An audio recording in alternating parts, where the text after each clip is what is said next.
बिहार में सियासत के मौन और विरासत के शोर की कहानी को समझना आज जरूरी हो गया है। क्या निशांत कुमार नीतीश के लिए सेफ्टी बल्ब बनेंगे?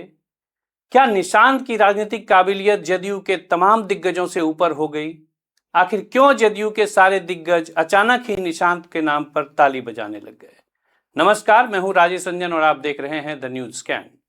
सच यही है कि राजनीति में इस्तीफा सिर्फ पद से नहीं होता, बल्कि उन आदर्शों से भी इस्तीफा देना पड़ता है जिन्हें ओढ़कर आप दशकों तक जनता के बीच सुशासन बाबू बने रहे।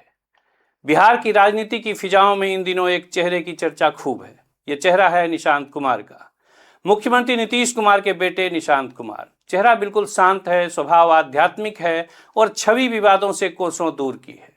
लेकिन इस शांत चेहरे के पीछे जो सियासी शोर है वह बिहार की सत्ता के भविष्य की नई इबारत लिख रहा है।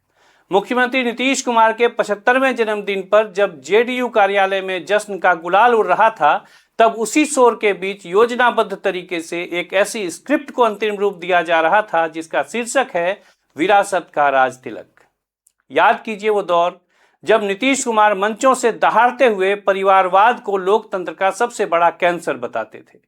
वे लालू यादव के कुनबे पर तंज कसते थे, वे रामविलास पासवान के उत्तराधिकार पर सवाल उठाते थे, वे गर्व से कहते थे मेरा कोई परिवार नहीं है, पूरा बिहार मेरा परिवार है।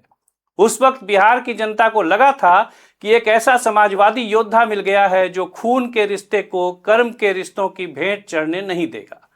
लेकिन वक्त बड़ा बेरहम होता है। सत्ता की अपनी एक भूख होती है जो अंततः उन तमाम सिद्धांतों को डकार जाती है जिन्हें बेचकर नेता वोट बटोरता है। आज उसी जेडीयू के भीतर निशांत नाम की माला जपी जा रही है। ऊपर से नीचे सभी जाप कर रहे हैं। उपेंद्र कुशवाहा, जो कभी नीतीश के सबसे बड़े विरोधी थे, आज सबसे मुखर होकर कह रहे हैं कि निशांत को राजनीति में मौका मिलना ही चाहिए। आखिर ये मौका किसके लिए? निशांत के लिए या उन दिग्गजों के लिए जिनकी राजनीति नीतीश के बाद अनाथ होने वाली है? राजनीति में कुछ भी अनायास नहीं होता। जो निशांत कुमार अब तक कैमरे और खबरों से दूर पूजा पाठ में मगन रहते थे, उनका अचानक अपने पिता को सार्वजनिक रूप से जन्मदिन की बधाई देना और उस संदेश का राजनीतिक गलियारों और मीडिया में तैरने लगना, ये सब एक सोची समझी लॉन्चिंग पैड का हिस्सा है। जेडीयू के कार्यकारी अध्यक्ष संजय झा का यह कहना कि निशांत को राजनीति में आना ही चाहिए महज एक व्यक्तिगत राय नहीं है, बल्कि पार्टी की उस घबराहट का नतीजा है जिसे सेकेंड लाइन लीडरशिप का अभाव कहते हैं। चर्चाएं आम हैं कि निशांत कुमार की स्मूथ एंट्री राज्यसभा के रास्ते होनी तय है।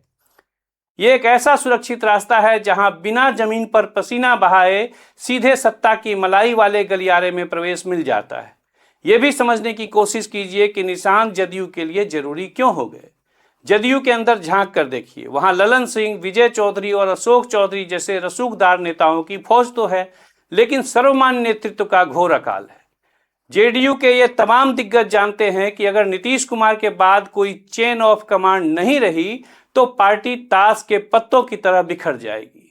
ऐसे में निशांत कुमार वह गोंद हैं जो इस बिखरते हुए कुनबे को जोड़ कर रख सकते हैं। साहब के बेटे के सामने कोई सर उठाएगा नहीं, कोई बगावत करेगा नहीं, यानी जिस परिवारवाद को नीतीश कुमार लोकतंत्र की दीमक कहते थे, आज वही उनकी पार्टी के लिए लाइफ जैकेट बन गया है।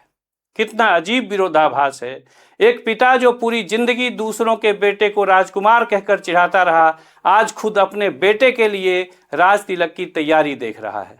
निशांत कुमार का राजनीति में आना उनका संवैधानिक अधिकार हो सकता है, लेकिन नीतीश कुमार का उन्हें प्रोजेक्ट करना उनके समाजवादी सोच की सबसे बड़ी हार है।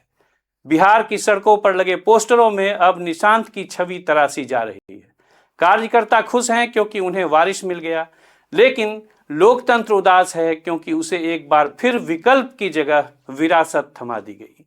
सोचिएगा जरूर, क्या बिहार की नियति यही है कि हर क्रांति का अंत एक परिवार की दहलीज पर जाकर होगा? जल्द मिलते हैं एक और जरूरी मुद्दे के साथ।